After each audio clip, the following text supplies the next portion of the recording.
Excellent. All right, we'll have time for review later. Let's dive right into loops. So in JavaScript, there's like 4 or 5 different ways to write loops, and I say 4 or 5 because some of them aren't technically loops. They're like recursive functions that we learned about yesterday, and there's a way for us to like jump to specific labels. But for the sake of like what you're going to see on a regular basis, there's really 4 major types of loops. For loops, okay, which is the kind we've been using up till now, where you're going to say, for var I equals whatever, I plus plus, I is less than 10, all that sort of stuff, where it's really iterated. You're responsible for iterating through the loop, okay? A while loop, which is going to have, while some condition is true, continue to loop. A do while loop, which is very similar, but it's going to check the condition at the end. And then there's a for loop, where it's it lets you iterate over the contents of an array. So we can iterate through the keys. And then there's a final type, which is a for each. And that's really a more modern type. And we needed to learn functions first, because what for each will take is a function as its main argument. And every time it hits an element in the array or the object, it's going to pass the current value to the function. Okay? So we're going to go over each of these all together. We're probably going to do this in kind of a different kind of order, so that we can explore some of the intricacies of each loop on their own. We started with the for loop, so I think it's probably best to start there. Okay? Let me pull up Visual Studio Code. Right to where we were at yesterday. We were playing with all this JavaScript. Great. All right, let's just, Let's clear all this out. All right. Let's pull up our local page, 192, or 127. Great. So this is where we're at.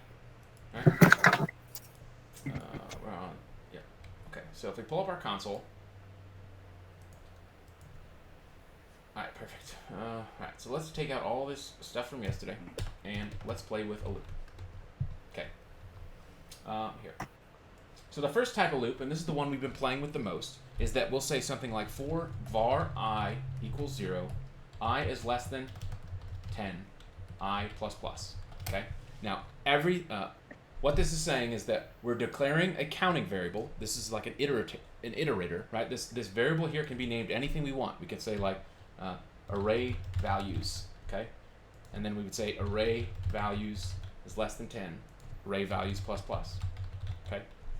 The variable name itself here does not matter. What matters is that the very first part, we're defining what that variable is, right? So this is creating it for the first time. It's the same as instantiation, right? We could have just as easily gone above it and said var I equals 0, and then we don't even have to put anything in here, right? I already exists. The structure of a for loop inside this information here is semicolon, semicolon. The first part is instantiation. So anything we want to do in here, var I, we can come in here and say I equals 0. We can say I equals 2. We can put in, it doesn't even have to be related to our loop. We just have room in here to write a single statement of code. This single statement of code is going to be in the scope of this for loop. Okay. The second area right here is the thing that we're evaluating against. Okay, so this is where we're saying I is less than 10. We can say any math statement we want, as long as it's going to have some true or false value. So you can imagine this as if I is less than 10, right? So as long as that is true, this will continue to loop. Okay? And then the last thing is our counting, right? So we do I plus plus. And what I plus plus is just shorthand for I equals I plus 1. Okay? So we could have just as easily come in here and said I equals I plus 1. Okay? We can also exclude it completely and put it inside of our loop, right? So we can just say for nothing, I is less than 10 is our condition, and then nothing. And then we can come in here and say console.log I. Let's take this one out so that we're playing here. We can say I equals I plus 1 or I plus plus. Same thing. This is just shorthand for add 1 to this value. Okay? So let's run this. And we should see on our console that, yeah, okay. So why did it go 1, 3, 5, 7, 9? Does anyone have an idea if we're looking at this code over here? Let me pull it up. Why did it skip every even number? Because you have I equals I plus 1, and then like the same thing right below it. Yeah, that's exactly right. So every time this loop runs, we're actually adding 2 to I. And so when we get to the next version of the loop, it does console.log I. We can do the same thing up here, right? We can do I equals I plus 2, right? Oh, I took out my console.log, so it's doing nothing. Console.log I.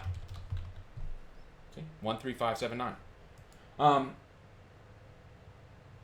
If we put nothing in here, what's going to happen? We're going to get what's known as an infinite loop. Yep. So this is probably going to crash my browser. That's unfortunate. Great. Yeah, that happened to me. I had to like reset the whole tab, and like everything hung for a bit. Yeah. Google Chrome is pretty good at this. It's going to detect that there is an infinite loop, and it will eventually say, this page is not responding. Do you want to wait for it or kill it? Right? We want to kill it. Oh, come on. I say Google does a good job, and then it goes and ignores me. 127. Right. So it's very important that you always put a condition that will escape us from this loop. Okay? So we'll do I is less than 10. Okay? We can do any type of math in here that we want on our iterator, right? So we did I plus 2. We could easily do I times 2. And let's make this, 1,000 or something. Right? Oh, I broke it completely. Chrome, stop being slow. Okay. There we go. Yeah. So let's reload so you can see it. So it goes 1, 2, 4, 8, 16, 32, 64, 128, 256. Any math that we want to put in here, whether we put it up here in this for loop or we include it inside of our loop itself, will work. Okay? Same thing. And I can make this 10,000. If you needed to do something really quickly and calculate, like a Fibonacci sequence or something like that, like this is a good way to do it, right? So now we count all the way up to 8192, and the next value, when we do I equals I times 2, is going to exceed 10,000, so it escapes the loop. Okay? In general, even though you can do that kind of crazy format where we've got like nothing in here and we just say like I is less than 10, right? And we know that we can go and we can add stuff in here. We can do I plus plus down at the bottom, right? Oh, I need to kind of remember to log this. Console.log I. Right? This is valid, but it is bad practice. The reason why for loops is like the first thing you should think of reaching for most of the time is that a for loop in this structure exists in just about every programming language you're ever going to use. This is going to be the same in C++. PHP has this, Perl has this, JavaScript, Java. This is like the universal loop, okay? It's going to exist just about everywhere. Okay? And the way it exists just about everywhere follows the same structure where you're going to have space to declare a variable, and you're going to have your condition, and then you're going to have the iterator, right, where it actually changes a value. This format, exactly like this, these 3 lines of code, you're going to see every day for the rest of your life because this is such a common design pattern. If you're doing crazy stuff and you're doing like whatever, you don't declare a variable in here, anyone who reads your code in the future is going to be tripped up by this. They're going to be like, why is your for loop so incorrect looking, right? This is stylistically a good thing. Doesn't mean you can't do it. You can break any rule that we give you, but you should have a really good reason why you're doing it. Okay? And, I++, you're almost always going to want to go by 1, but if you had a task that was, count every square number so that the previous number is added to it, right? Like then, yeah, definitely put different math in here. But in general, this pattern of where you're just incrementing is going to happen all the time. Now, we have learned that we've got, let's say we have an array, and we'll say, 1, 2, 3, 4, 5, 6, 7, 8, 9. Great. The important part about working with arrays and how you're going to use this with actual data is that you're almost always going to say something like r.length, right? So that you're going to say count from 0 to however big the array is. This lets you, right? So we've counting, we counted 0 to 9 here, but we can come in here and say console.log ri. Okay. Yep. Oh, I should have picked different. Here, let's take this one out. All right. So I should have put a string or something here. Let Eric so we know what we're doing. Okay. So you can see that this console.log is taking that iterator value, which is I in our case, and it is going 1, 2, 3, 4, Eric, 5, 6, 7, 8, 9. It's literally just going, hey, the first value of I is 0. What is index 0 of this array? It is 1. What is index 1 of this array? It is 2. So this type of pattern is perfect for arrays. You're going to do this all the time. You could use this array, and if you had some, if there was a homework assignment or something that said like read every even numbered value of an array, how would we write this for loop to read just 0, 2, 4, 6 and skipping over the odd numbered array elements? How would we write this?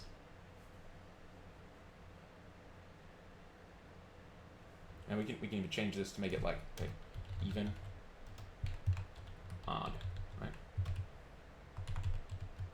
Let's do this. Right, so we've got an array of even and odd values, right? How do we get it so that we only print evens? What would I change here in our for declaration? You could do just I plus 2. Yeah, we could do I equals I plus 2. Let's see what that does. Yeah, it's telling us Chrome has collapsed all these because it was the same word over and over again, but it's telling us, hey, it printed even 6 times. We could do the same thing. How would I print only the odd numbered information? You do var I equals 1. Yeah, perfect. So we start from 1, and we've printed the thing. What if I wanted to do every third thing? Plus 3. Okay. Yeah, so it prints even, odd, which is, starts at 0, prints the first one, skips, prints that one, skips. So you see that kind of pattern? We can do this with anything. I don't know why you would do that in real life, but just know that that's one of the ways that you can interact with arrays using for loops. Okay, so we've looked at this.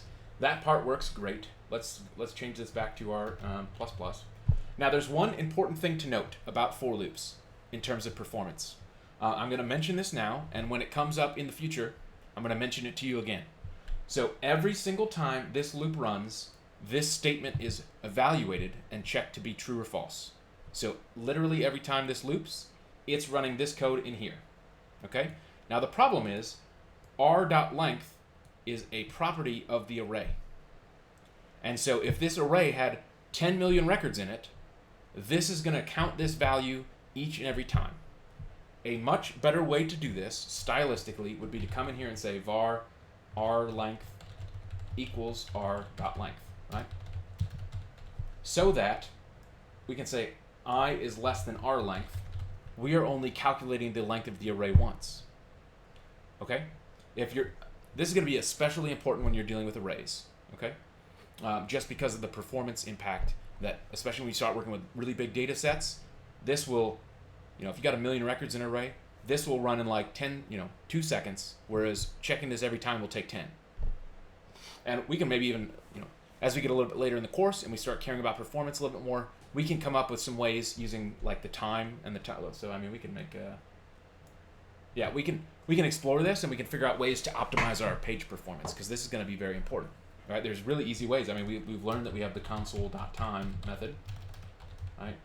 And so then we can come down here and say console.timeEnd, right? And we'll give it a thing. We'll say loop performance. And we'll copy this string. And let's, okay, so this is the first way. Let's actually do, let's just show you how this works with like, I'd have to make a big array. But that would be how we could time the performance of our loop to see which one is performing better. We'd have to make an array that had like 10 million things in it. But this would be one way to do it, right? We could create an array really quickly. It says var long r equals, right? So we made ourselves an empty array, and then we can say long r 0 equals I, long r 1 million equals goodbye, right? So we just made an array that has a million things in it. So we can say long r, and we'll do, okay, so that's great. So this is the fast version. So you can see how slowly it's running behind the scenes. It's doing all those console.logs. This is probably going to take a while.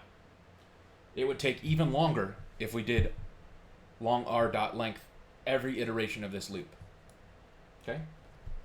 Oh gosh, I should have made it something smaller, like 1,000.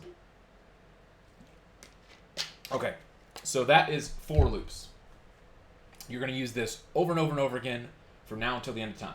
Let's cancel this page so that let's make this even smaller. Right, so it's 1,000 now. All right, 127.0. Okay, great.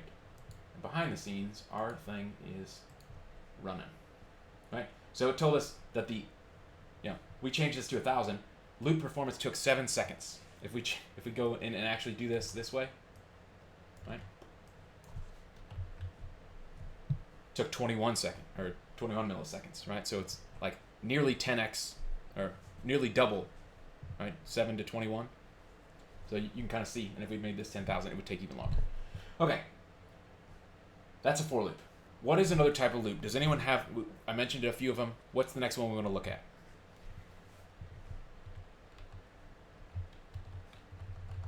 While. Yeah, while. Great one. All right, so a while loop has this type of syntax, right? We've learned that the for loop is this. A while is just going to be very similar, except it's set up with while and then the true condition, right? So let's actually make a variable that says bool, right? Equals true. While bool, right? And then the information of the loop. Now, what's important to note of this information here is that you're responsible for inside your loop changing the value so that it will eventually stop. So you might want to come up here and actually define an iterator like var I equals 0, and we're going to want to do. Let's take this out. Right, we're going to want to make this, say I plus plus, and then we say if I is greater than 10, bool equals false. Right. I should log this out. Console.log I. Right? So a while loop is going to operate each and every time this evaluates the true. So it's like the second part of our for loop. That's the part we're checking.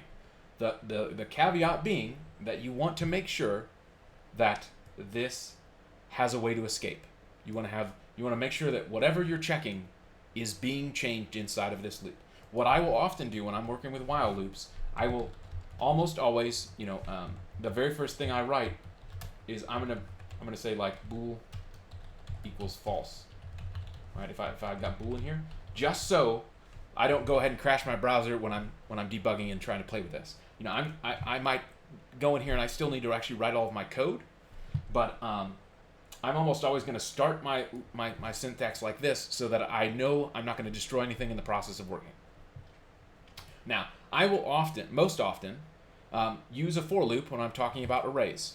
When I'm working with arrays or objects or something that I care about where I'm iterating over a bunch of different elements.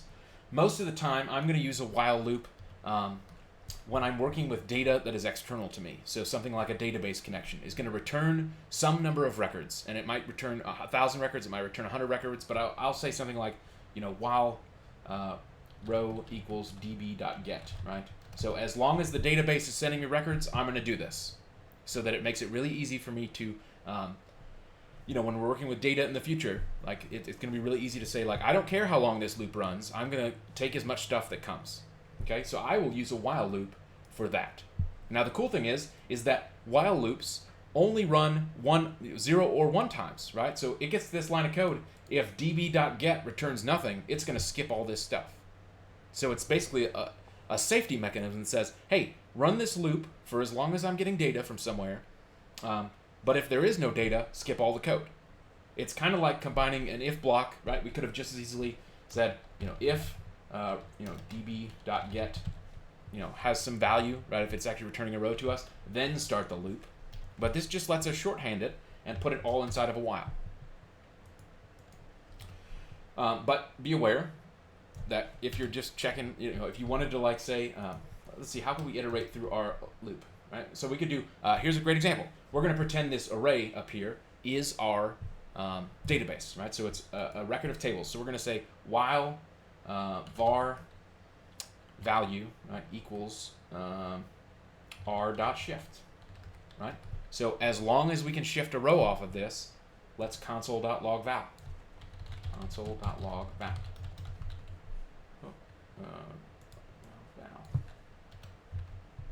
Val. Right? So it's going to pop each and every one of those values off of the array, and it's going to change it to be, so if we do R right now, R is now an empty array. You can see we've taken this array that we've built up here, and we've used a while loop to just, for every single time we're running this array shift, we're going to extract a value off the top of that, off the front of the array. We could make this r.pop if we wanted to reverse that order, right? So we can take something off the back of the array. Where's this other information come from? Oh, it's up here. I'm going to close this one out. But you'll notice this type of while loop is very good at dealing with a finite set of data, where you're saying, like, if there's a value in this array, give it to me, and just chunk it off the top. Now you'll notice the very first thing I did was I used var. I said var val equals array.pop, and it actually threw an error to us. The while loop is not like this, where we can define a new variable in here. So we'd probably want to actually go and say var val equals string, right? Just give ourselves a blank variable, because the var keyword is not allowed here. This is just a true or false condition. It's not a statement. Okay, we're not. The reason this works. Okay, who knows why this works as a true or false condition? We kind of played with it yesterday when we were doing our if blocks, and we were learning about assignment versus comparison.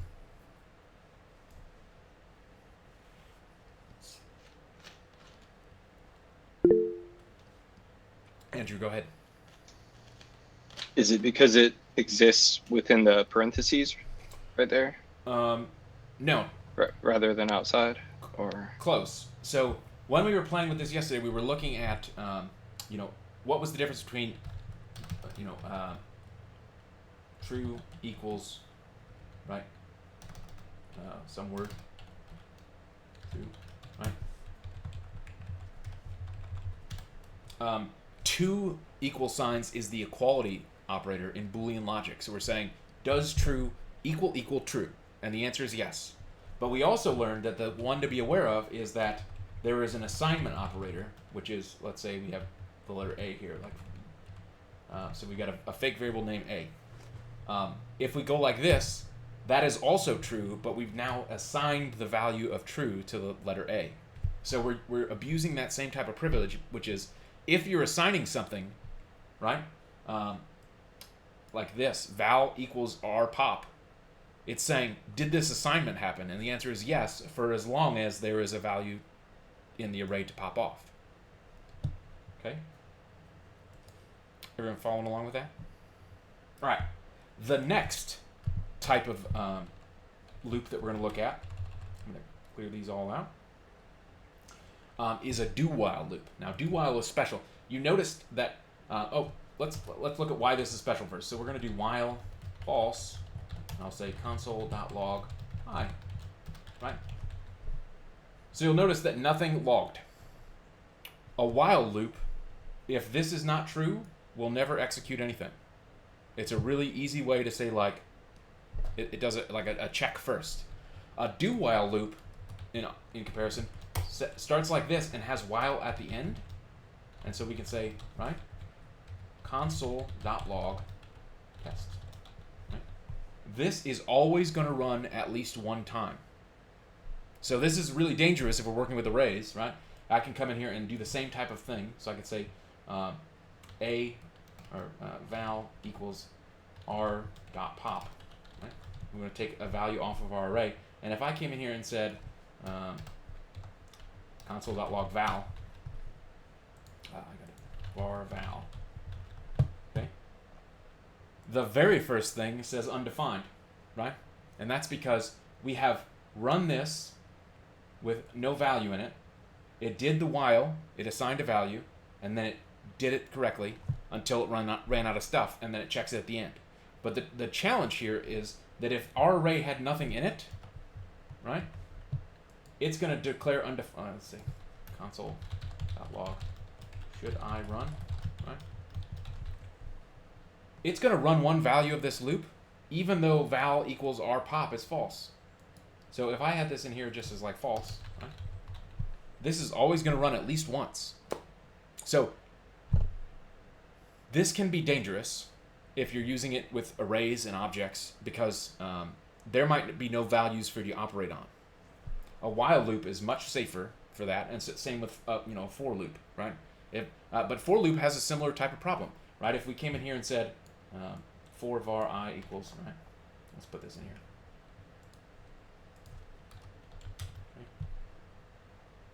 Oh, yeah, I mean, so if we had here, right, let's just make this regular R. This is going to work because we're saying I is less than r.length. Right now, R has 0 elements in it. So that's going to evaluate as false, and it's going to skip over this. But if for some reason we had I equal, less than or equal to, and we ran this, so log I run, right? That would have the same problem. So a do while loop is essentially saying, I is less than or equal to. It's going to always run once even if there's nothing in there. Okay? So you have to be very careful and select. Yeah, go ahead, Andrew. What's a case that we would prefer to use a do while loop? Like what? That's a good question. Let's see if we can invent one ourselves. Okay, like if you were writing some kind of system that was processing some value, right? You know that you need the loop to run because you need it to like set some states or something. Like you might often do this if you're writing a back-end processing script. Maybe it's like every 10 minutes, query the database and select a list of users. You need the first version to run. You need it to run once because inside that do, it's going to maybe make a database connection, make a query in the first place. And then the while, the condition that it continues to check with would be like fetch the row out of it. So you might write something that looks like this. And I'm going to kind of use pseudocode here. So you might say like var db,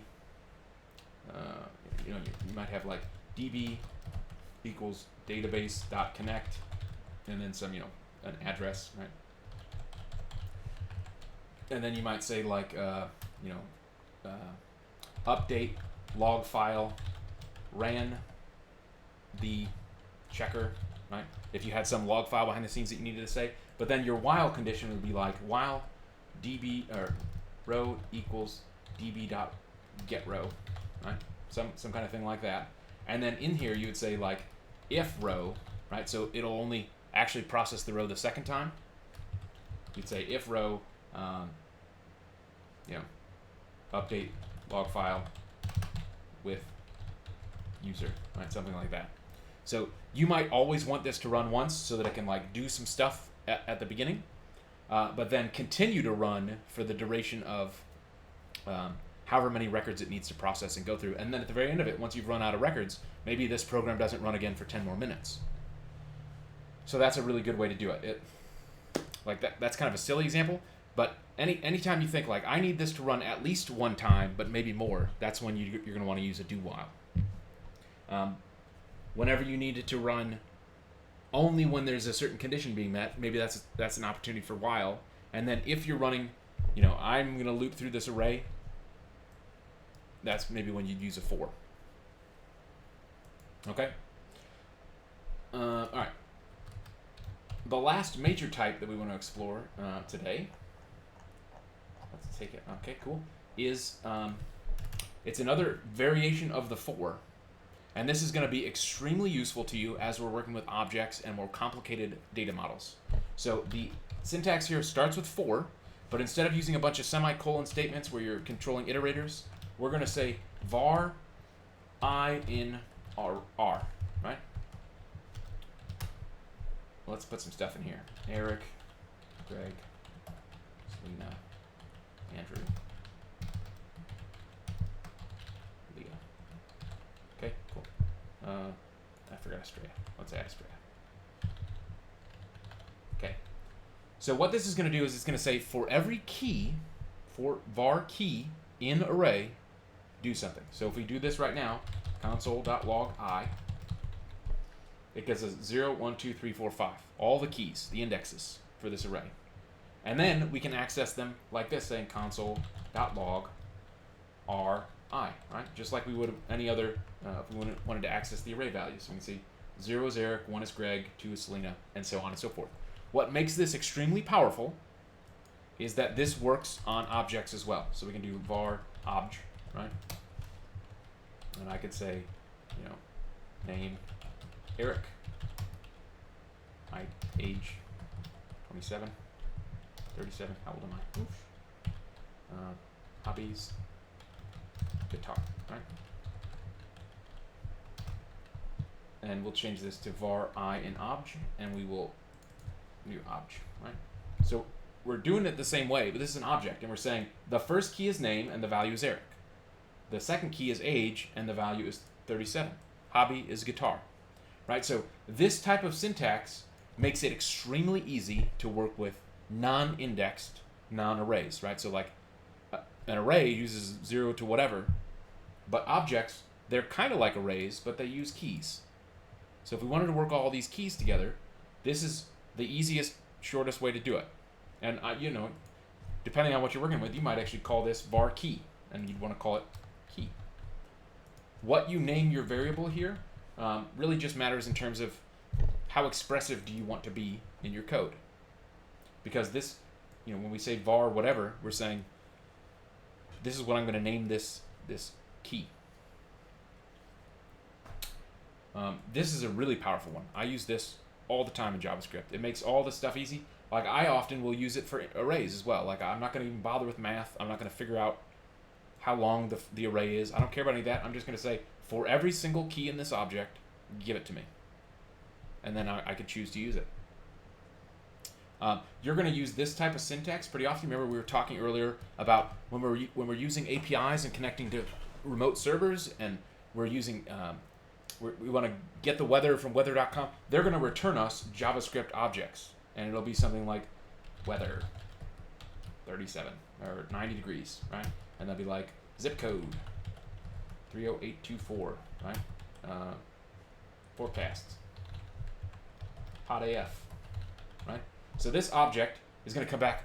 We don't control it. We don't have any, you know, Weather Channel might send us a whole bunch of different values tomorrow. And so if we call this var weather equals, right? So we've gotten this array here. We're going to come in here and we're just going to write for var key in weather. And we'll say console.log the key is weather key. Okay. So we'll say the weather is 90, the zip code is 30824, the forecast is hot AF.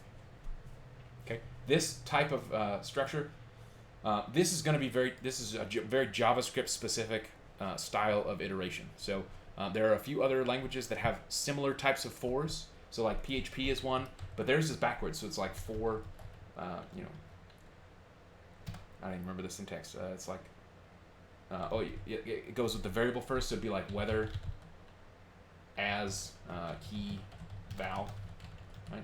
So it's the same type of structure, but they put the variables that we're talking about in a different order. So just be aware of that. Some other languages use this style as well, and it's letting you create those keys and values.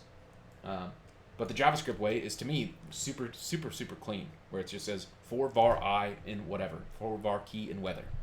Okay? This is perfect for objects. This is really good for arrays. Now, any questions about that style, that format?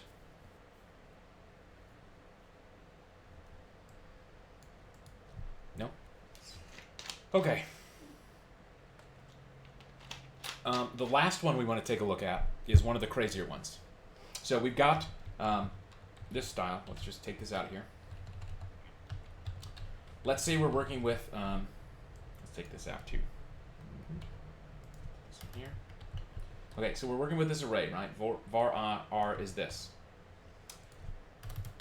The array itself has a function that is attached to it by default called forEach. So if I do r.forEach, okay, it's going to be very similar to kind of this style, with a few crazy exceptions. And the first exception is the way that we get the return from here is that we have to include an anonymous function, or any kind of function really, right? So this is one of the reasons why we didn't cover this earlier. So we'll say function, and then we'll say EL, right? Or function value as an example, val. And so in here I can do console.log val. Okay? So this kind of syntax. Often for like little simple things like this, you're going to see this expressed in the code kind of squished together because programmers like everything to be kind of concise, right? And so the anonymous function in here is just saying, hey, for every time this for each function runs, it's going to run on each individual element. It's going to pass that value to this function that we've written. So if we run this right now, we're going to see all of our names pop out. The important part here is that this can take any function, right? So we could have defined our function up here as like a real function. So we can say like list names, right? And then I can come in here and literally just put list names. And it's going to do the exact same thing. This function has defined what is going to happen when it's passed in here, but I could have just as easily, like this is a real function to us. So I can come in here and say list names Steve, right? And it's literally just going to return the, print out the value Steve.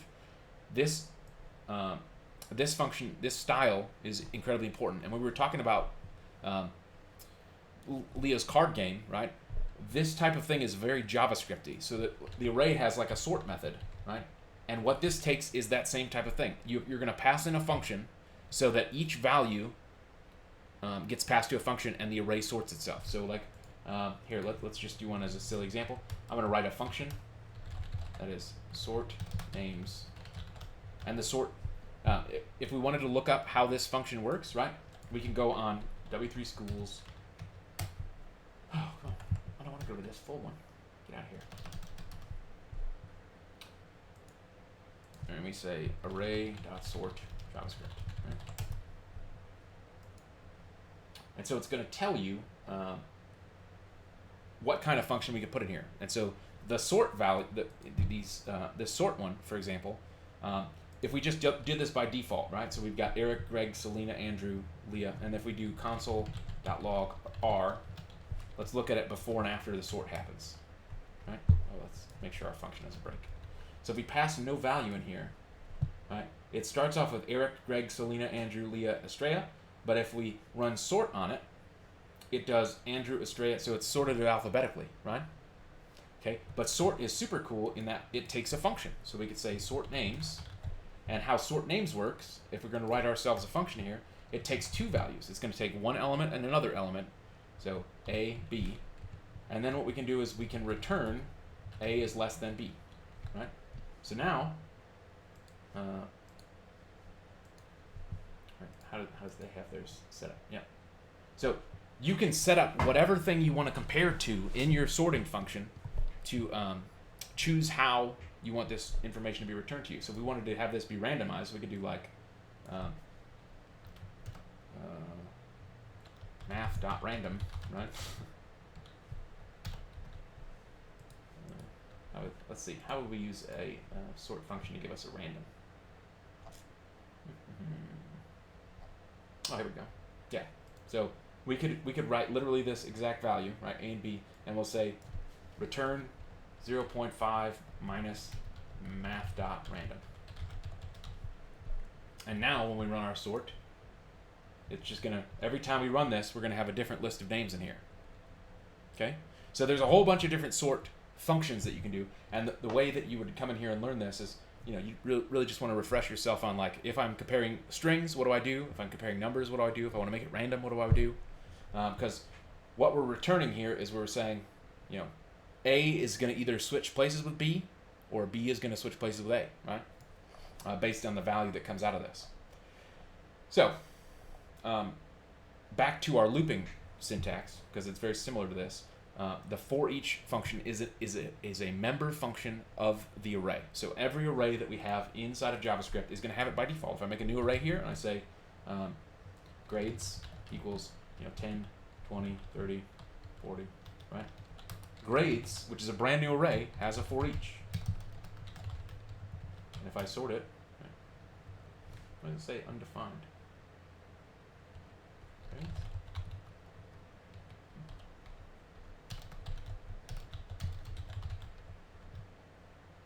Undefined is not a function at array.forEach. Oh, that's weird. Is it just because we're in here? Might not work in the console. So we do var grades equals 10, 20, 30, 40, 50. Grades dot for each function. Oh, because I ran for each without putting in a function, right? So I'd have to do el, do console.log el. Right? So what for each is a great example. You saw that when we ran sort, we were playing with sort up here. Sort, if you don't put anything, it's going to default to a going alphabetically or highest to lowest if it's using numbers. But for each requires that you put in a function. If you don't put in a function, it does not know what to for each against. Got it? So as soon as we did grades here, we could do grades.for each, and we could put in el. We can maybe what we might want to do here is throw out every grade that is higher than 20, right? So we can say we're going to exclude our 10. So we could do console, if el is greater than 10, console.log el.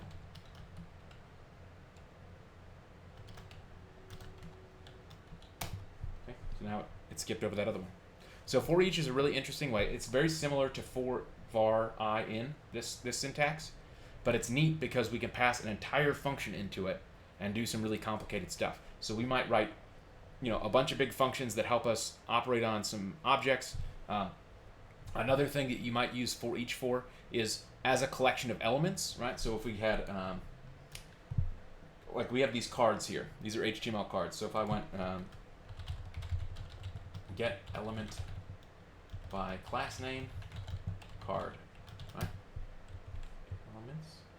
Elements by class name, right? So this is an HTML collection here. I might run a for each on those because I need to do some complicated JavaScript in there, like maybe toggle a button or something, right? So any of the functions, if we made a button in here that was like, destroy the card and make it disappear, we can write that function and have it attached in here. But then we want to for each on it and just have it do that same function for each and every one of those elements. Okay? Any questions? That's looping in a nutshell. Now, there's a few other things to be aware of, but we've been kind of chugging along for about an hour. I think it's maybe a good time for a break before we dive into breaks and continues. That was a pun, by the way, because we're going to look at breaks next. All right, it is 5:55. Let us return at 6:10. Recording, good.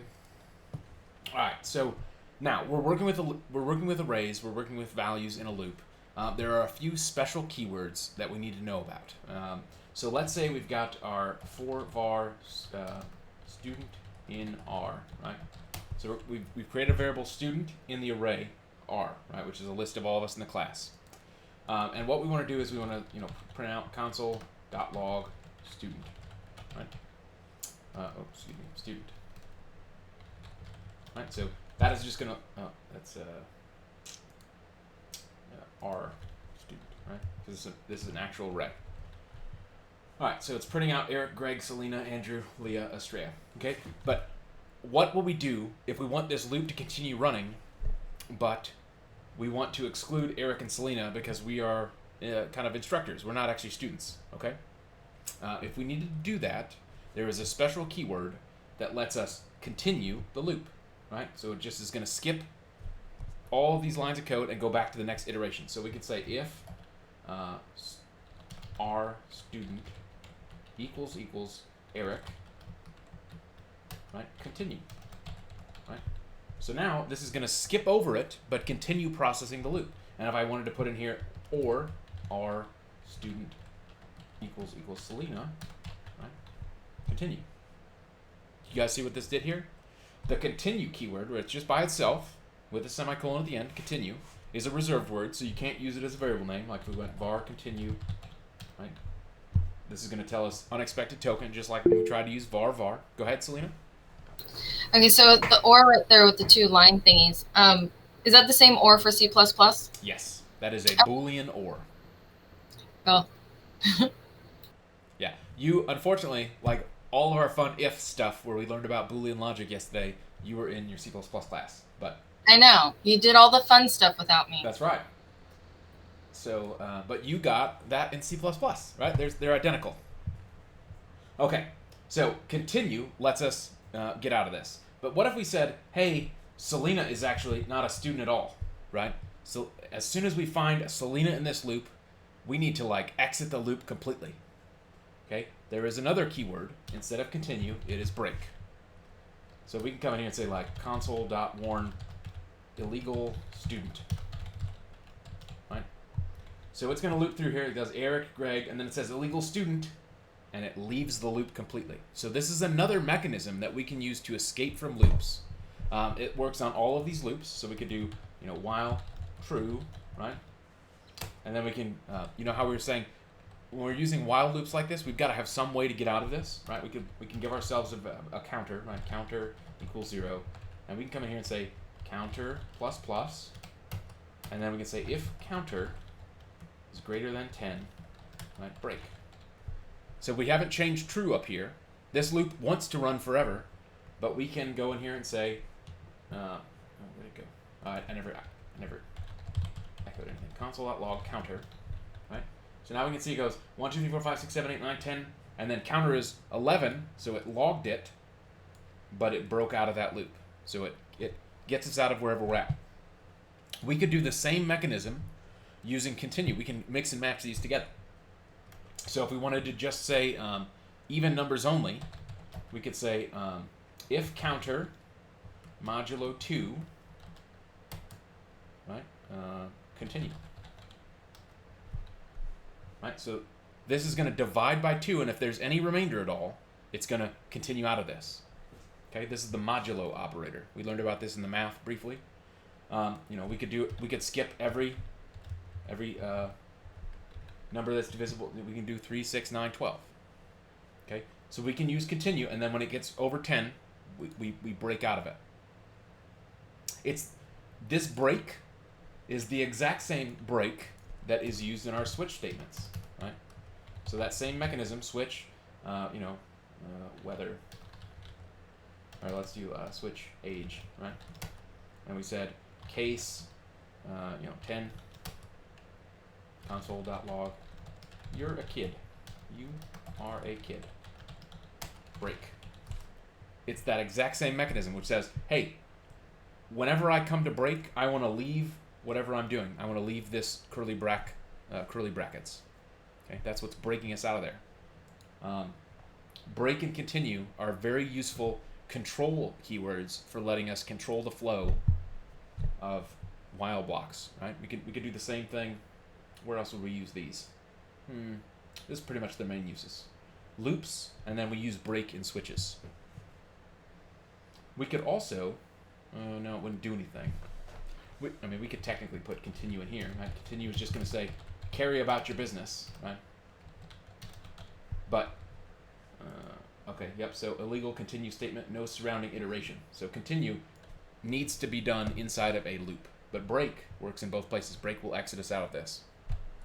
Okay, break also works, I believe, in if blocks, right? So if we went if, true, right? So we can say console.log hello, right? And then we can say break console.log neat, right? This, so there you go. Now we know. So inside of an if statement like this, break doesn't work because it's trying to break out of it says it's an illegal break statement. So continue and break operate inside of loops, and break operates inside of switches. Now we know those rules. Okay, I would have never wanted to use break like this, but like in an if block, but it was fun to try as an experiment. Cool. All right, let's review all of our types. I want to make this as a reference for everybody to follow along with before we go in here. So I'm going to make a brand new JavaScript file. Actually, let's make a new file in our JavaScript folder, and we'll say loops.js. And what we'll do is we'll just go down the list, and everyone can explain to me how to use this in a really concrete example. So we'll give ourselves an array to work with. R equals, right, well, let's make this students. Right? And we can say Eric, Selena, Andrew, Gregory, Estrella, and Leah. Okay, so we got our array. What is the first type of loop we want to look at? Selena, you pick one.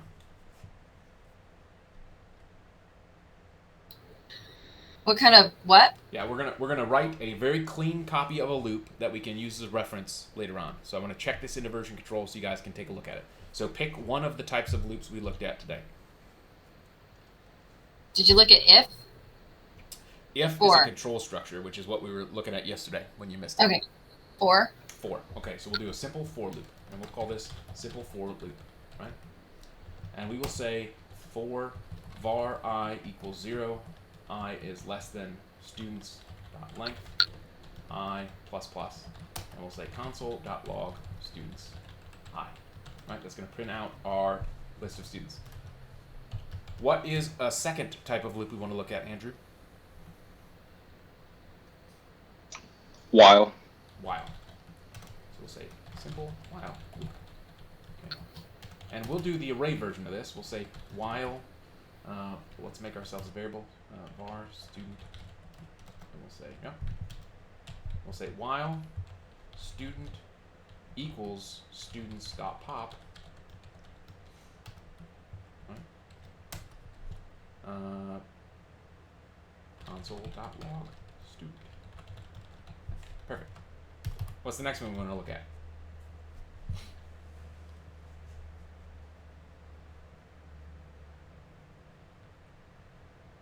Leah, you pick one. Do while. Do wow. So we want to we'll say do. We want to say console.log student number, and maybe we want to have like an iterator in here. So we'll say var student ID equals 0. We'll say student ID. Let's start at the end. So we'll say student number is plus student ID. Okay, and then we'll student ID plus plus. So we're counting.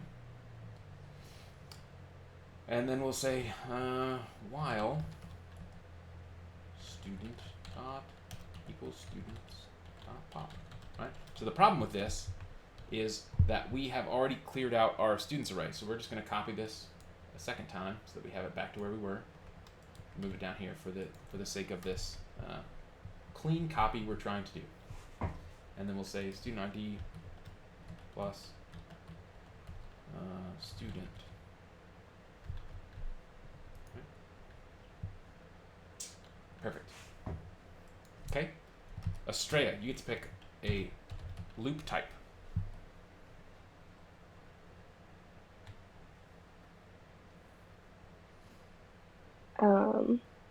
The other version of for that you used, where it was like for var key. Yeah, so let's do that with an object.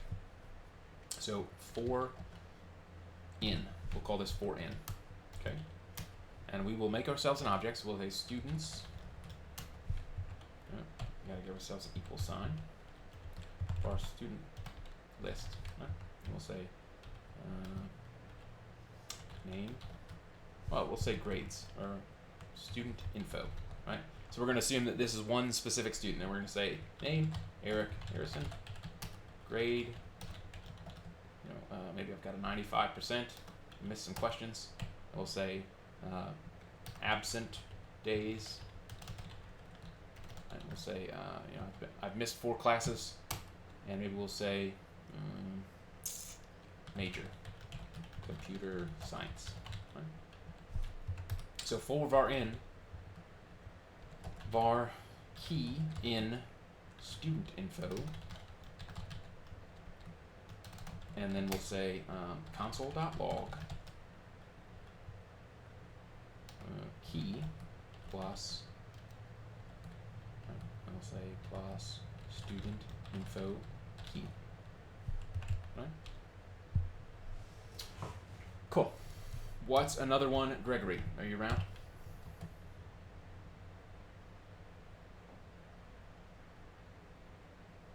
or if anybody knows the answer, what's the one we went over that had the crazy, we had to know about functions? It's the array for each. That's it. So we'll do array for each. So I'll do this two ways. All right. So we'll say, let's grab our students array first. Let's make sure we have some values here. Version 1, we're going to write a function, show students, and we'll say student person, and we'll say console.log person. And then array for each is, because students is an array, we can do students.for each, and we're just going to pass in show students. Okay, that's one way. The other way, let's copy this. We'll say version 1, and we'll say version 2. Let's give ourselves some more. And that would be where we're going to use, does anyone remember what we call a function that doesn't have a name, where we just use it once and we throw it away? It has a special name.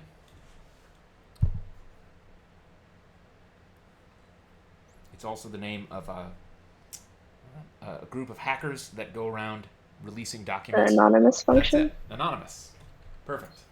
So the anonymous function, we just declare it without a name. So we can write students.for each. And then in here we'll put function, and then we'll put person. We say console.log person.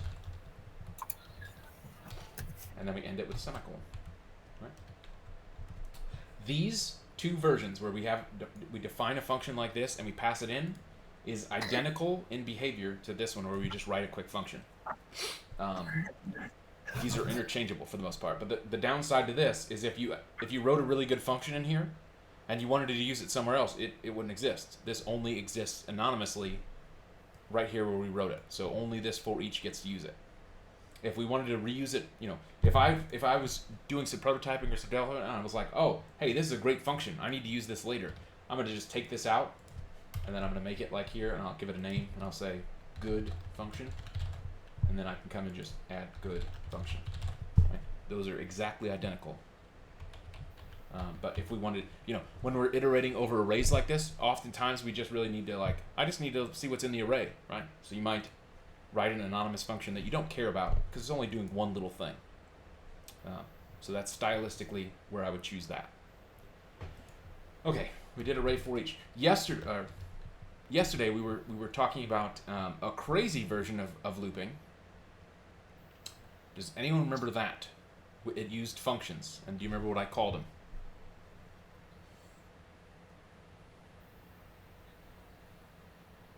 So when a function calls itself. Callback? Callback is a good guess. A callback is when we're having something happening asynchronously, and we want to have a callback function that will happen after all these things somewhere else outside of us has finished. That is a word we are going to use, though, and that's close. And Gregory, do you know? I want to guess recall. That's really close. It does start with an R and an E. Recursive. Recursive. Recursive. This is technically a type of looping, I suppose. But we can define a function that says function list students, and then we pass it an array. Array, right? We'll give it student list. Right? And then we say if student lists dot length. Right, so if there's a value in student list, we're going to do console.log student list.pop, right? So it's going to read one value, and then it's going to call list students student list, right? So as long as student list has a value in it, let's make sure we have a student list variable. And so we got to make sure these. So we'll do var student list. Right? So as long as student list has a value in it, as long as we have a length, it's going to log out, popping one of them off of the array. and then it's going to call itself. So the one caveat being here that we have created this recursive function that is going to run through itself. It's going to run through that array until it's done, but we have to call it the first time. So we'd say list students, and then we'd say student list. Right? So this turns it on. Okay, that is recursive functions. You're going to use stuff like this. This is often a type of question that they'll ask you in an interview, where they'll be like, "We have a tree, and you have to navigate down the tree." So it'll be like, as long as I'm here, you're gonna want to write one function that's like, if there is an element below me, go to that element. If not, go back up. This is recursive functions. You will use this pretty often in HTML, right? Because HTML is a tree, right? So if you wanted to like navigate a tree structure, recursive functions are great for that. You can write like 5 lines of code and have it print out every tag in order of depth. And this is technically a type of a loop, right? It's going to do something over and over and over again until the conditions are no longer met. Okay, what was another looping function that we looked at? We've looked at for in, simple for loop, simple while loop, do while, for each. What if I wanted to look at every letter in a string? We didn't cover this one, but it's similar to another one. Right, so let's try string loops. Right, let's just try this as an experiment. Let's make sure that we have. Let's load this into our code so that we have this in here, and it'll do stuff in our console. Let's grab. What do we call this? Loops. All right, maximum call. So we have an error in our JavaScript here. Oh. Student list.length. Student list.pop. Why is our recursive function failing here? Let's see. Let's see if we can track this down. Clear. Let's just debug some code. So let's take this here. Okay, let's define it over here. Function recurse this.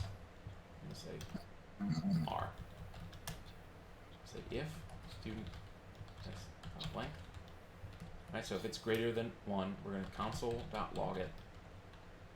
Student list.pop. Right. And then if we do list students, recurse this,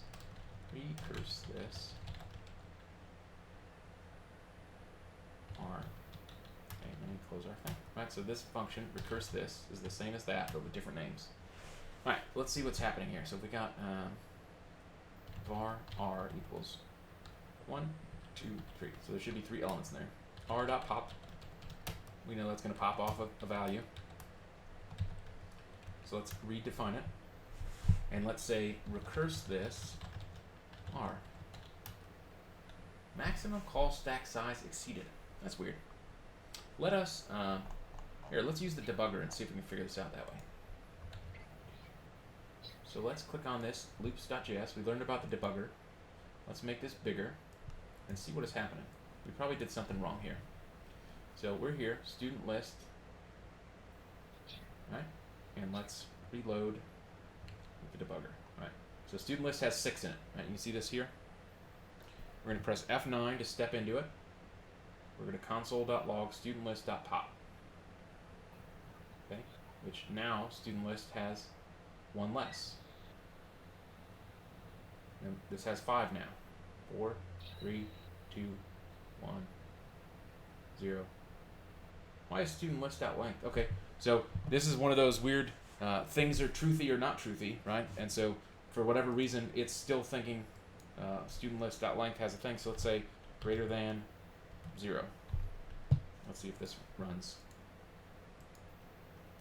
Whatever tools.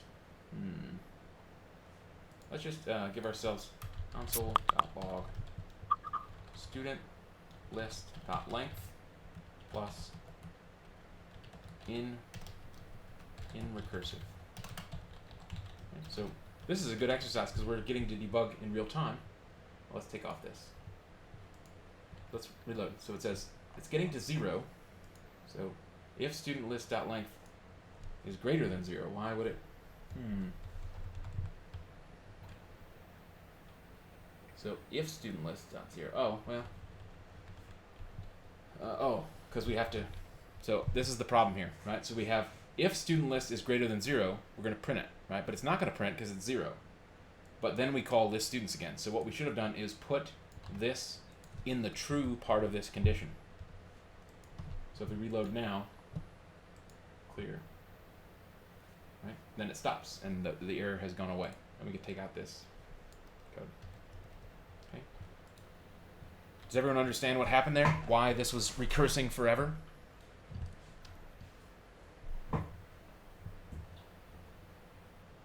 Leo, why do you think this was broken?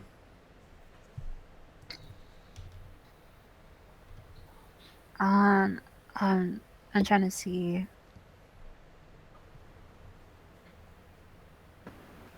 So this is how we had it originally. Right? This is what we had. And this was, when we run this, it gives us a maximum call stack exceeded, which means we've called this function too many times. This is an infinite loop of recursion.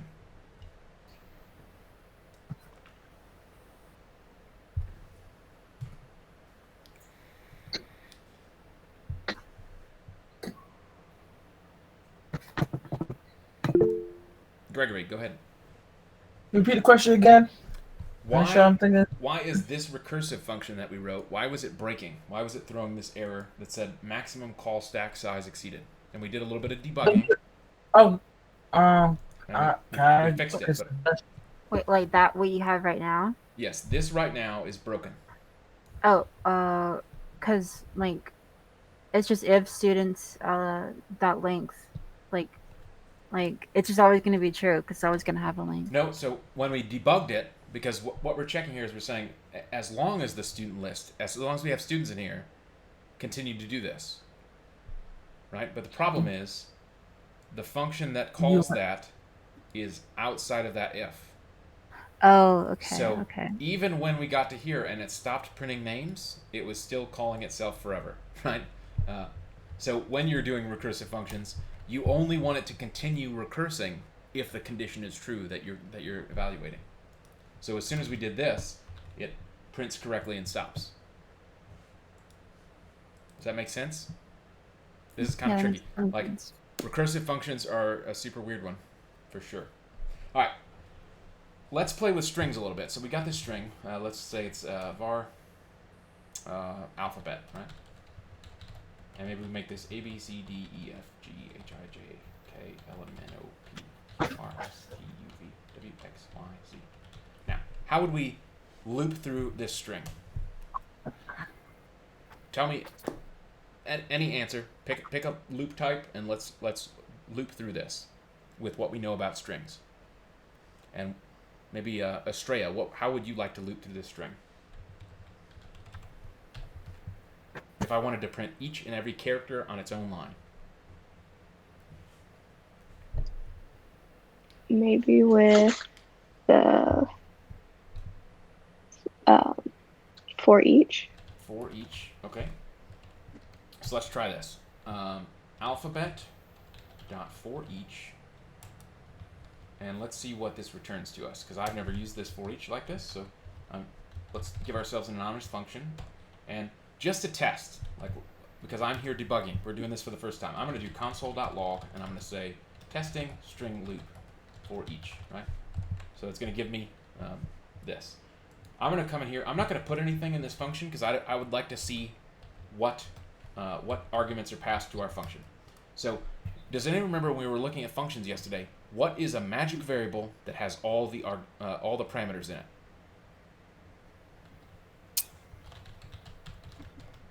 Come. 4.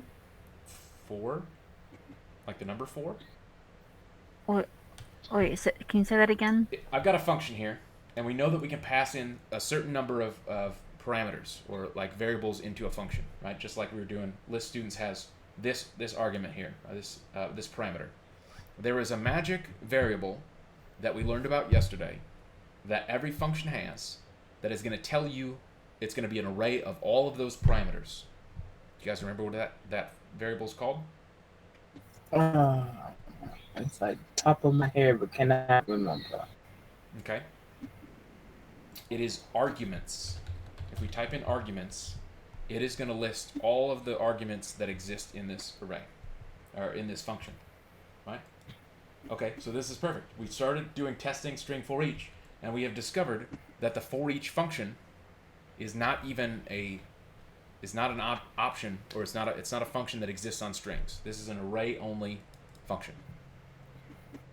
So now we know we can't do that. So let's pick a different loop type. Just 4. Okay, so let's do 4. We'll say, let's take this out. So we got our alphabet here. So we're gonna start from what? Var I equals 0, right? Okay. How do I check the length of this string? Alphabet dot length. Okay, yeah. So we'll do like I is less than alphabet dot length. That seems reasonable. And then we just want to like go every letter, right? So I plus plus. Okay. How would I get the value? Does anyone remember when we were playing with strings the other day? We know that behind the scene a string is just an array of characters. How do I? We had one specific function that would say, give me this letter at this index. Do you remember what that was?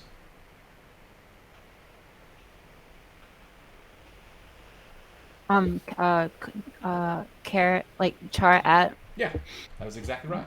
So we can Yeah. say console.log alphabet.char at, and then we'll just pass in I, right? Because that's our index, the thing we're counting with. And there we can see it. Yeah, A, B, C, D, E, F, G, H, I, J, K, L, M, N, O, P. On down the list. Cool. Okay, what if we wanted to get in here and be like, we don't like the letter O. Skip over the O. So let's say we're going to make this a capital O. We want to get out of here. No capital O's. How would we skip that but continue with the loop?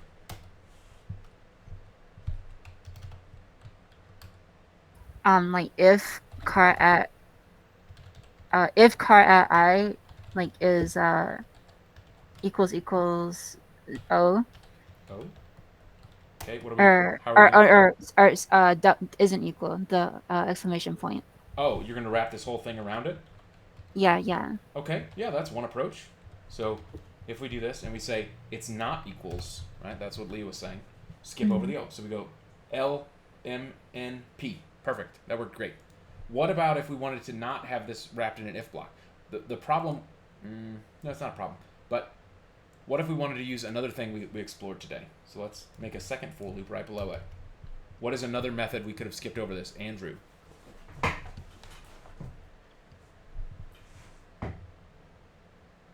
You're muted, and I can see you valiantly looking for your unmute button with panic in your eyes.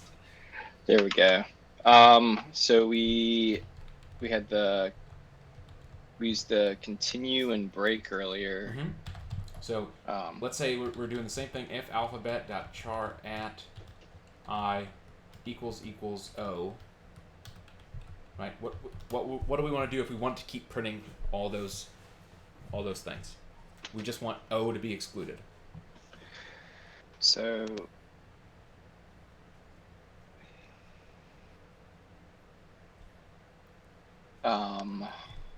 you said both of them. We can try them and see which one works. Pick one. Continue. Continue. All right. Perfect. Yeah. Yeah. So continue is going to get here, and if you're correct, it will skip everything else and go to the next value of the loop. So let's see what happens. Yep. L, M, N, P, and then it breaks out. Perfect. But now let's also say, I actually hate everything after T. So if alphabet.char at I equals T, right? How do I stop this completely? I don't want to print anything after T. Then you break it. Break. I break it indeed. And we see now we stop at S. Okay? So that is one way to loop through strings. There's another way. So you know we learned for in, right? Okay, strings are special, and we didn't cover this, but I want to just expose it to you as an option. Okay, we could also do for var letter of alphabet. So it's not in, it's of. I don't know why it's that. It, console.log letter. Right? And it's going to print all those letters. If we change this to in, let's see what happens. It's giving us the index. Okay? So this is a great example. When we were doing the arrays, right, we had students. We have students here somewhere, right? Students. Do we still have, let's just give ourselves a new. We've got students. So let's try for of with students. For var student of students. Console.log student. Right? So var, when we do for var whatever in, it's going to start with the index, right? Because remember when we were doing this with objects, it was giving us the key. So key and then the value. Of gives us the value. Does that make sense? For in. And then we can, let's just copy this in. Right? So we'll say var of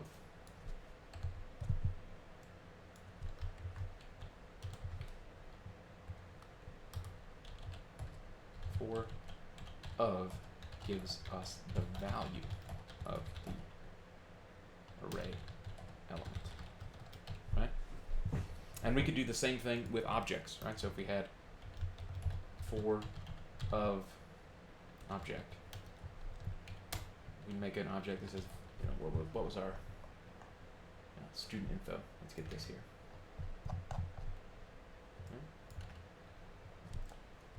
For our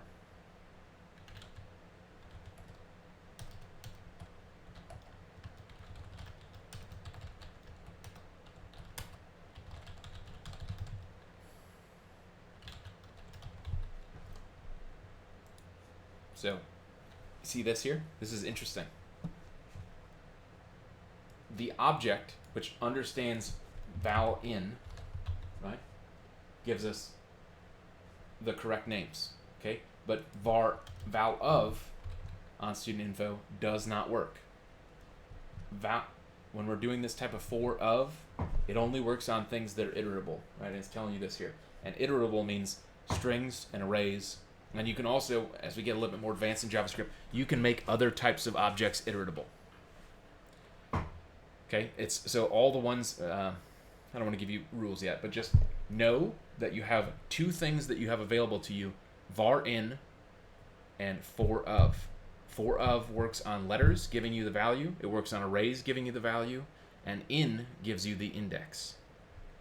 Right? So if we, let's take this out so we can go back up here. Right, so when we had var letter of alphabet, right, it's giving us the value. But when we were looking up here, it is giving us the index of where that is. So A is 0, B is 1. Okay? Cool. We've covered all the major types. I'm going to check this in so that you guys can look at this, play with it, fiddle with the values.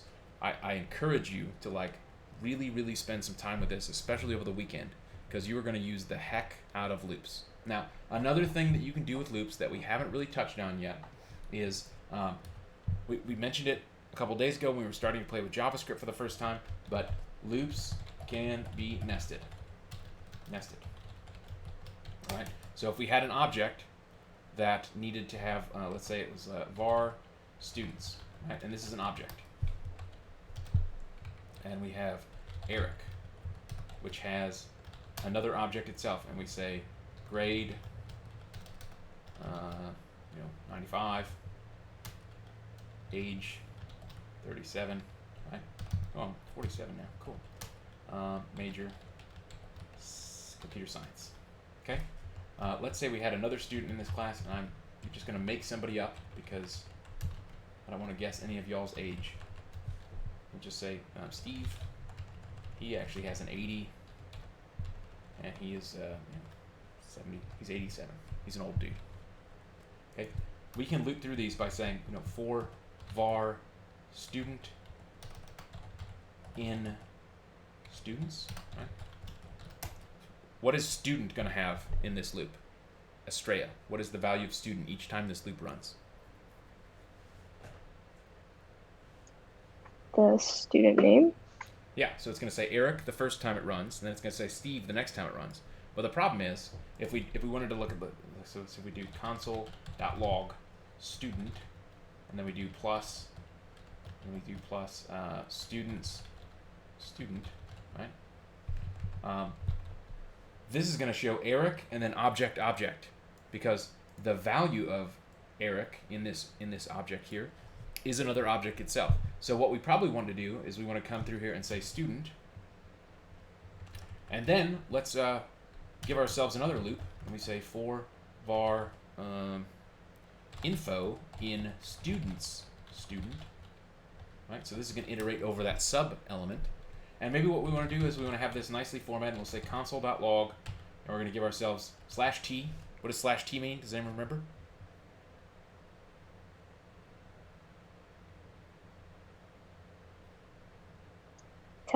Tab, exactly right. So we're just going to tab over one, and then we're going to say plus info, which is the key, right? So that's going to be grade, age, major, and then we're going to say plus, maybe we'll put in an equal sign, and we'll say plus student info, right? So this is a really deep object here. It's got 2 layers. So we've got 2 loops. So the first time this loop runs, it's going to go, what is the first element in this object? So it's going to say Eric, and it's going to log the name. Then it's going to say, okay, but what is the value? What is the elements of the value? So we have a second loop, and so it's going to go grade 95, age 37, major CS, and then that's done, so it's out of those, and it's going to go back up to the top loop, and it's going to say the next person is Steve. So if we run this right now, you can see we have Eric, grade 95, age 37, and then we got Steve, the old dude, at 87, right? Everyone follow along. We can have nested loops, and we don't even have to. They don't even have to be the same type of loop, right? So var info in, right? We could also have another one in here, right? So we could say grades, and we'll say like 90, 100, 37, 50. Let's copy this up to the other guy. Okay, and so we've got those, but as soon as, we could come in here and check this. So how would I check if the value of student's info, if I needed to say, like let's run this right now and see what happens, right? So this is giving us a bunch of grades, but what if I wanted to do some math on this, and I wanted to actually loop through each of these values? Okay, how could I check to see what the type of this value is? Selena has a cat. Type of, that's right. So let's just, for the sake of quickly debugging this, let's just do console.log type of, and then we'll say student info, right? So it's going to tell us, and we can say, okay, number, string, object. So what we probably want to do is say if if type of student info equals object, right? We want to loop through that. Otherwise, we want to just print it, right? So we'll put this regular one in console.log. Go ahead, Leah. So where does student come from, and where does info come from? Okay, it's defined in this loop. So when we're doing our for, we say var student. Whenever you see var, you should associate in your mind, I am creating a new variable. So student, when we define it in here, we say var student, it's going to go through every element in here, and because we're using the in keyword, it's going to say this is the first key. So that gets student. Now student exists. Then we get into here, info is the second element, which is every key in this object. Okay, so we're basically walking down a tree or a structure. And now we have a fourth thing that we're looking at here. So we have grades. We want to be able to count all those grades and maybe make an average, right? Because this grade up here is probably not right. So let's just take that out. If we wanted to make grade, right? So we have, let's say Eric gets 65, right? So is this sort of like a join? Um, Join? No. It feels like a join. That's why. Kind of, but I think the join would be happening that's creating this data object in the first place. This is us looping through it to do stuff with it. Okay. Would it be kind of like a join? Because you're making students, and then you're connecting student to students, and then connecting info to student. If a join in your case that you're trying to talk about, like a database, would actually be if we had students that was defined like this: var students equals, and all it had was Eric, Steve. The join part would be us actually going in after the fact and saying students Eric equals, and then creating age. That would be joining two different objects together into one. We've already kind of created it up here. This is us looping through this to like do stuff with the data. Okay. So that's an easier way what you're doing. Yes. So this is us like processing. Now, that's what all programming is, right? You're going to have. So what Selena is talking about here is there's a concept in databases where you have a bunch of different tables and you smush them together so that you can work on the data. And the working on the data part is what we're doing here in our programming, where we're saying, we've got the data. This is the data that comes back. Let's make it functional. Let's do it whatever we wanted to do. So in this example, before we had the grade, and it was like 87 and 95, but now we have all of the grades. So if we wanted to operate on this, right, we're inside this loop. We can come through here and say, so now we know, because we just debugged this, we put this out here, we said, this array here has a type of its object. So we can come in here and say, if the type of student info is object, we can loop again. We can say, for var grade in students student info, right? Because now we're going to go over each of those elements. But maybe what we actually want to do is not in, but of, right? Because of is going to give us the value. We could have also, if we wanted to do it like the old school way, right? We could have also written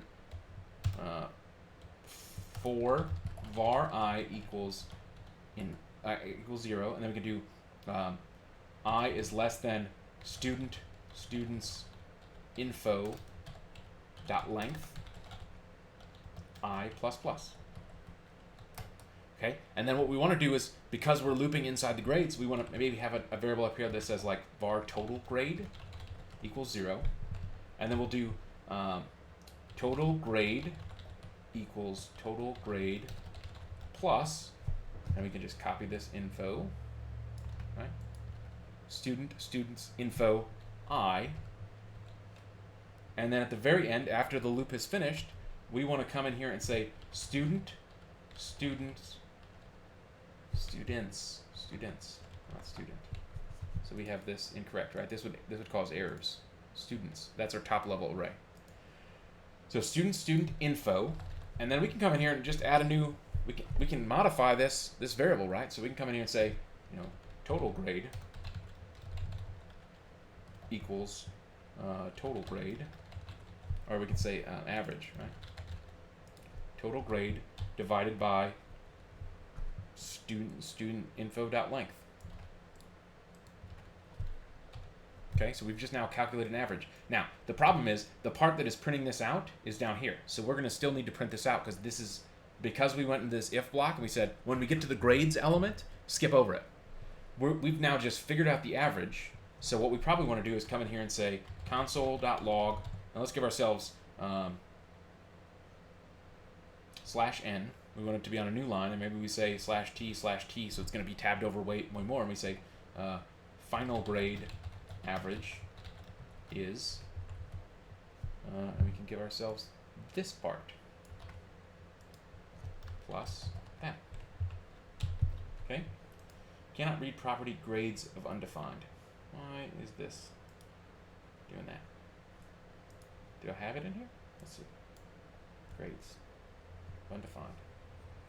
Alright, let's debug this. We wrote pretty good code. What is wrong? It goes Eric, age 37, major CS, and then it says cannot read property grades of undefined. Did you want them to say students, or students? So the array itself is students. Uh-huh. We have the individual key as student. So that's what logs that.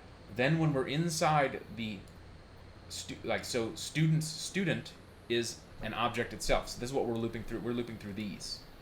So that was working great. So student info equals object. Yes. Students. Oh, yep. Students. So we made a typo here. Was that what you're talking about? Yeah. Yeah. Perfect. It's hard to get the S at the end of students. Yeah, it's driving me crazy. So I would probably, as an engineer, I would look at this code, and the first thing that jumps out at me is like, I've probably picked really bad variable names here. I might want to refactor this. Okay, but this should now work. Yeah, so perfect. Final grade average, 68.4 for Eric and 69.25 for Steve. So he's beating me somehow. Let's give ourselves, no, this was not as bad of a grade. So we'll say this is 82. Right? Perfect. Now I'm passing. Okay? But we can have loops of any complexity, right? Loops can have loops inside of them. Loops can have, we could do stuff where we call a function in here, right? Maybe instead of doing our total grade like this, we would maybe write a function that says like function calc grade.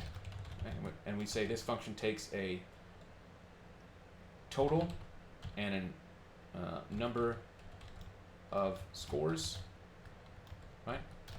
And just returns total divided by number of scores, right? And so instead of doing this here, we can just say calc grade total. What do we call this variable? Total grade. And then the second argument or parameter is student info dot length.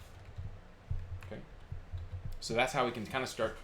Unexpected identifier. What are you talking about here? Total. Oh, number of scores.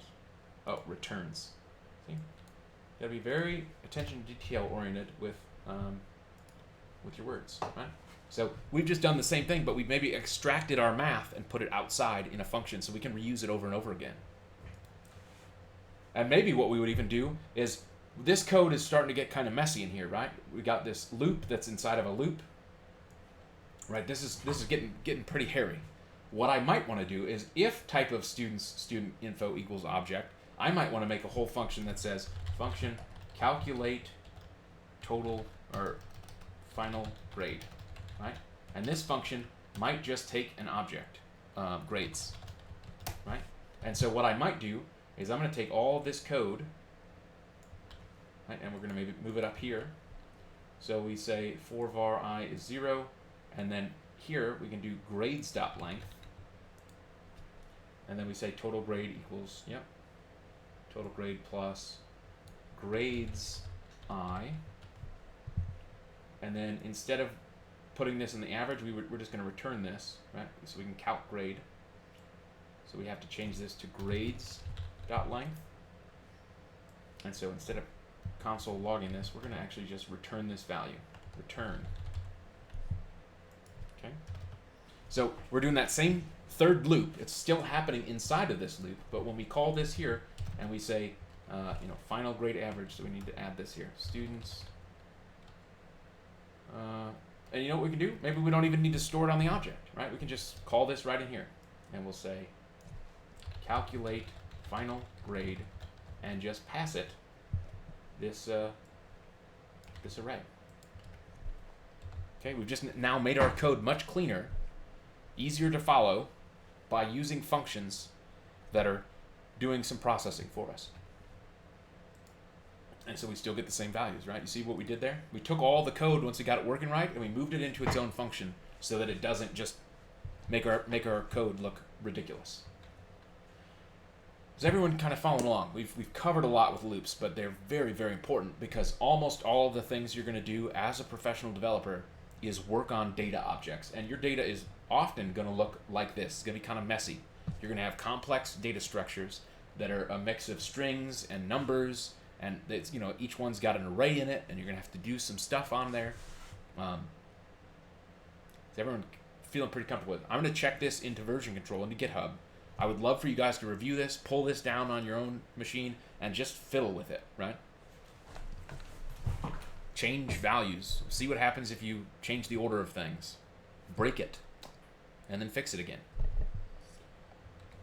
So let's check this in. We'll say implements loops.js exploration code. Okay. So I will include a link to our GitHub here so that you guys can go right to this file. How do I find this stupid repository? I hate this new default view for GitHub. It's like, take me to this page. Come on, buddy. Here we go. Yep, and it's got the loops file in there. So let me add this here. Boop.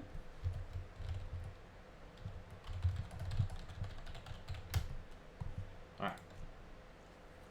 Everyone should have that link in Slack now. Is there anything we would like to go over? We've covered a ton of stuff this week. Functions, control structures. We just learned loops tonight. Anything at all. This is our time to play and explore.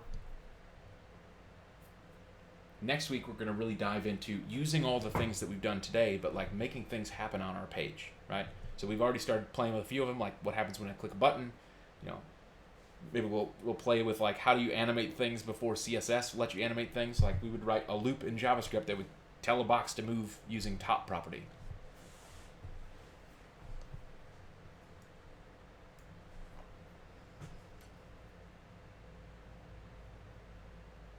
Don't all jump at once. Here's what we should do. It's 7:05. Let's take a 15-minute break, come back at 7:20. And if there's things that we want to explore, it's open discussion for the rest of the night. It's really more about review, and it can be anything we've covered, but you probably should dive into JavaScript. So think about it. Come back at 7:20. I would love to go over any of the things that you guys would like to go over about the JavaScript we've covered this week, or really just anything in general. We can also talk about how to correctly structure your JavaScript files so that we've been kind of talking about best practices as being a software developer, and I think that's really important to like discuss the structure of how you should put things in. But open season. What would you guys like to talk about?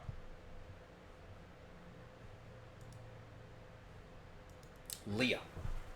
I don't know if I'm getting ahead of myself, but like, what's the difference between like, so I know the difference between like const and let, but it just seems weird. And like, how come we've been using var this whole time when like everyone I see says like use let or const? Great question. So in the olden days, so like the first 20 years that JavaScript existed, the only variable name, or the only keyword that defined a variable was var. So that JavaScript, the ones we've been doing, is browser safe from Netscape Navigator 3 all the way up to modern times. Roughly 2014, 2015, somewhere in like the last 5 years, there has been a push to modernize and change the language of JavaScript to make it more compatible with other behaviors in other programming languages. So we have const, which means it's a constant. If you create a variable that is a constant, and you try to change its value after the very first time you set it, it will throw a warning and it will break. Your page will stop working. It'll say illegal use of it. Like here, let me share my screen and I'll show you. I don't actually know what the variable says. Let's look. Share your entire screen. Boop. Okay, so we're here. Let's just run console.clear real quick. Okay, and we'll say const, fun thing equals 10. Okay, if I do fun thing equals 12, assignment to constant variable. So it's a control that lets us protect ourselves. Let is another one, right? This is another modern thing of ES6 that is a way to assign variables. So let new thing equal 12. And then it's just a variable just like var. So we can do let new thing equals 13, right? Everything works perfectly. Let and var have some differences in how they behave inside of scopes, and we'll definitely cover that when it comes up. Now, to answer your original question of why are we just learning var and why are we just learning this stuff, is that var, when you're working in the browser, is 100% guaranteed to work from every browser from like 1995 on up. Some of this new stuff, like let and const, if you're using a browser that's 5 years old, like you got a MacBook Pro or something, it might not work. If your users are using Internet Explorer, it's definitely not going to work. So we're writing for the maximum amount of compatibility. And also, because we're learning just the fundamentals this week, var still works in ES6, and so the code that we're learning is correct in both versions. But let and const and the other, in Gregory was showing off his code today for the randomizer, there is another format for how to declare how to create functions. All three of them work in modern JavaScript. You can do it function, just like we did. You can do var function equals whatever. And then there's this new one, which is called an arrow function, where it just says a name, and then there's a weird arrow symbol, and then parentheses. It's purely stylistic. Some people like that format, but all three still work. And so we wanted to teach the fundamentals first. And when we get later in this course and we start doing back-end coding with JavaScript, that's the perfect time to be like, you guys have been working with functions for 4 weeks. Here's another way to define them, because they're all equally correct. There are some pluses and minuses for let, const versus var, but they're complicated to explain without full understanding of why would you use these. Like const is a great example. You're often going to use these for things that you're like, I 100% know this is never going to change. It's like server address, right? And you might say 127.0.0.1, right? Like every single time this script runs, this is going to be the same exact value. It's never going to change. And so you'll put a bunch of consts up at the top of your file for things that you intentionally want to make sure, if you ever change this server address, the code is going to do something terrible. But in general, it's interchangeable. We're still just giving a name to a value. So are we going to stop using var once we start learning about when about using them, or is var still useful? var is, to me, still useful. You could write perfectly great JavaScript in the backend in Node and in the browser. If you know that I only have to support Chrome and Firefox and Edge, you can use let now. It's valid in this browser. I, having been writing JavaScript for 20 years, my fingers I'm like I need to make a variable, I type var. There's something in my brain where I know let exists. I know it's good. I know when to use it and why to use it, but my fingers type var. So that will come down to personal preference. The reason why you would not use let is if you care about browser compatibility. So as we get later in the course, while I'm explaining these things, I'm probably going to still accidentally type var 100 times and call it out, because we should practice both versions. Const is its own thing, though, right? If I'm declaring a const, something that's a constant, it's an unchanging value, I will do that on purpose. Is it what's the purpose of that? Is that necessary? Is it more is it less resource intensive or something? That's exactly the reason. So every JavaScript is by design from original was a dynamic and an untyped language. So every variable, you can see that when we use var, for example, right? Var, person equals Steve, right? The browser, which has a runtime engine behind the scenes, is saying, okay, I have to keep track of person is a string, but if I change person to be an integer, person equals 45, right? Now the browser has to make a second variable and say, now this variable is an integer, because the computer, the physical underlying hardware, has to know what the data type is to make it do something. JavaScript goes way out of its way to let it be really easy for us to write code, but that makes it harder for the browser to do those things, because the browser if you ever run your task manager, or those of you who are on Mac, if you're using your system monitor, you'll notice that Chrome is taking up gigs and gigs of memory. However much memory you have, Chrome's going to use it. And the reason for that is because JavaScript is crazy. Everybody uses hundreds of JavaScript scripts on all their pages. When you go to Gmail, there's stuff running behind the scenes all the time. So the transition to using let and const and some of the more modern features make it possible for the browser to not have to work so hard, is the short answer. Then when we get to ES6, we can start defining int. There's some typing that happens. So now we can say this variable will always be an integer. This variable will always be a string, which makes it even easier for the browser browser to understand what it is. I don't do this very often, so let's look up the syntax for that. So let's say JavaScript types ES6. This might actually just be a. There's another. It's like a language that was developed called TypeScript that puts types on this, so it might not have been merged into JavaScript base yet. Let's see, TypeScript. Yeah, so I think it's just in TypeScript, but this is the kind of code that you'll see, right? Because we can import the TypeScript library into our node and then start using some new JavaScript functionality that doesn't exist in the language yet. And this is kind of how the language has evolved over time, right? jQuery and a bunch of those browser frameworks started this way back in the day to provide functionality that didn't exist yet that other developers thought should. And it doesn't mean that they definitely are right. There was like 500 frameworks back in the day, and the ones that made the most sense and that got the most traction eventually ended up pushing the language forward so that now we have really good modern JavaScript in most of our browsers. And so TypeScript is a great example of that. So let's see if we can see a handbook, maybe. The basics.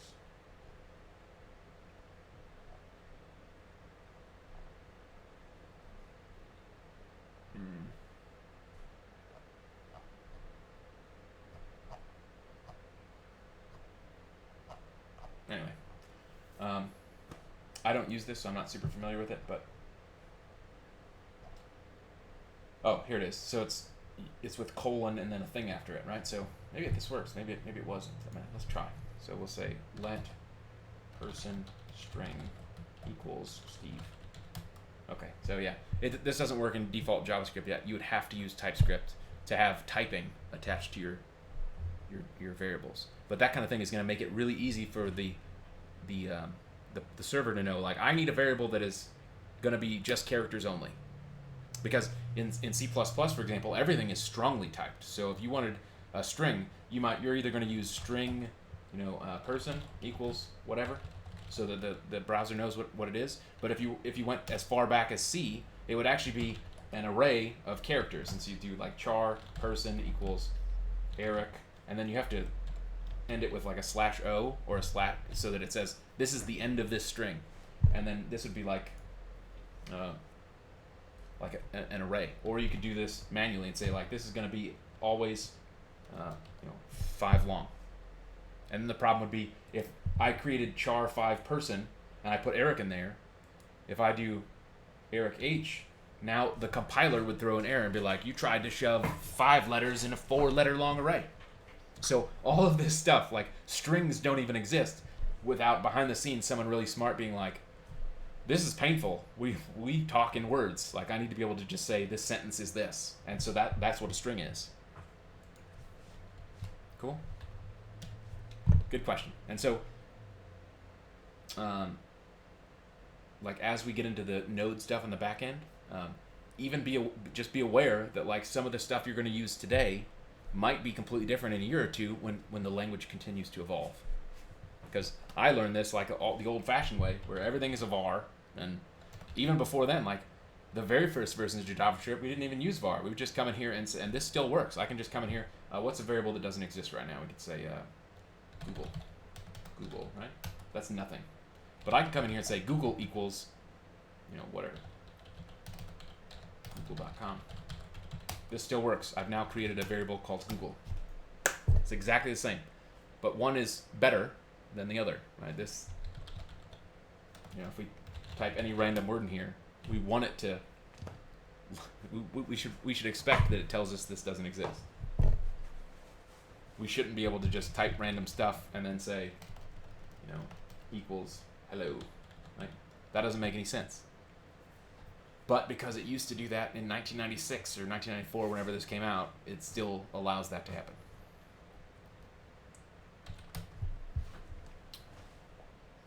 What else?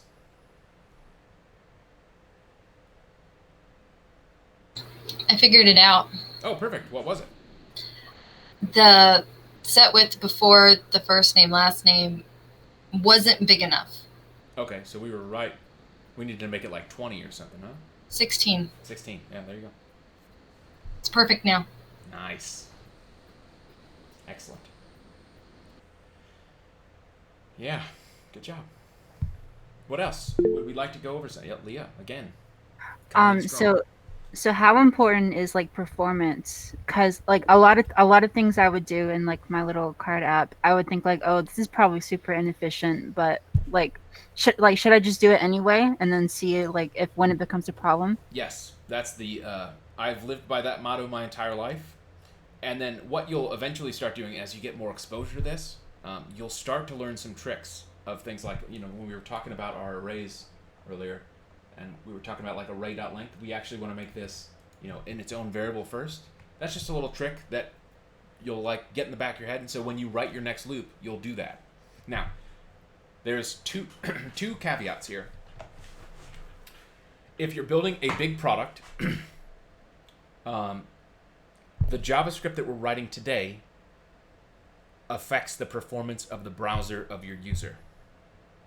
Performance matters way more when we're writing backend code, because when we're writing stuff for our servers, that server code has to support hundreds or thousands of users. But often what people will do, like some of this interactive stuff, like you will offload some of the work into the browser, right? So like if we were working, here's a great example, right? Like for an expenses. Let's imagine that this function here is going to insert some. I'm going to type in some value, like $50. I added an expense. I click this button. It's going to save this on the server. Okay. Now it would be painful for the server to take this the old traditional way and say like it's going to insert the information and then redisplay this page, but now the page is going to have information on it. So a performant way that we can combine the best of both worlds is we'll just say, when I click this button, it's just going to send this information to the server. The server's going to store it. And then the client side, the JavaScript, is going to go and it's going to add this line in here with no page reload. That's called like asynchronous JavaScript over XML. That would be like Ajax. But nowadays, most of the time, even if you still call it Ajax, you're most of the time passing JSON instead of XML, because XML sucks. Is more challenging to work with than JSON. And so that has like taken a performance concern of the server out of the picture and made the server be able to handle, I could have 1,000 users on here all adding expenses all at the same time, because all the server has to do is be like, yep, I got it, I'm storing it in my database. And then on the client side, 1,000 clients all at the same time are updating just one element on their page. Whereas if we did this the old-fashioned way, I would click this, it would post to the server, and the entire page would have to re-render with new information on it now. So not only is the server sending a smaller amount of data back and forth, like this web page itself is going to have images on it and a whole bunch of information on this page. This might be a 1 megabyte page. And so you want to send that as less, as infrequently as possible. You're going to want to load the page just once if possible. And unless I navigate to a different page, when I'm going between these pages, you can see on the network here, right? If I clear this, when I go between pages, it's loading a whole bunch of information. You can say this page is 14 kilobytes long. If there's 1,000 people on here, I'm sending a megabyte of content all the time. So we want to, from a performance angle, using JavaScript in the browser is not as big of a deal, except if you're writing like something really complex like Gmail or some app that a bunch of people are using. You want to write good enough code that it doesn't cause people's browsers to crash. It's going to make people angry. So it's going to really depend on where you're at in the stack. If it's just in the browser versus just on the server, and then we'll explore different ways. But your other statement was correct. To like write code till it works, and then start figuring out where do I need to make this faster. You should not let perfect get in the way of done. Right? There's we could implement a content delivery network and store all of our assets on a CloudFront or someplace. But if we spend a week setting all that up, we could have built new features in that time.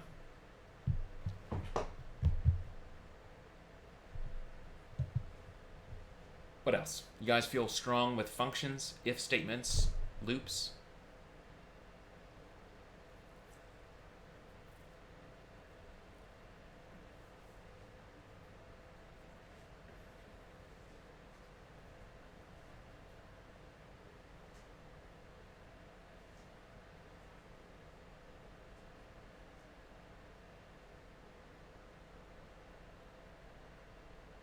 everything we've covered this week, you guys are pros at?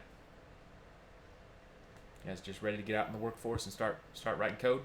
Cool. All right. Well, my job is done here. See you guys later. I'm sure I have questions. I just don't know what questions I have yet. Okay, so maybe you just need like a little bit of time continuing to play with your products to go over it. Yeah, no. Okay. Would you guys like to do a peer review? Do you guys know what a peer review is? Like we look at each other's code. Yeah, that's exactly right. Yeah. Okay. And what we can do is we can point out areas where we think there could be improvements made, and we can point out. So this is really common when you get to be at work. You know, you're going to do a pull request. It's going to have a reviewer usually, and that reviewer is going to be like, oh, you know, you forgot a variable here. You forgot a semicolon. Keeping your style correct. They're going to try and catch bugs for you. So learning how to do peer reviews is important. So who is brave enough to go first? Who would like us to look at their code?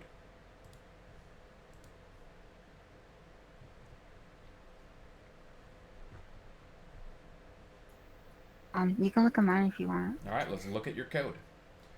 Should I like push it all to GitHub?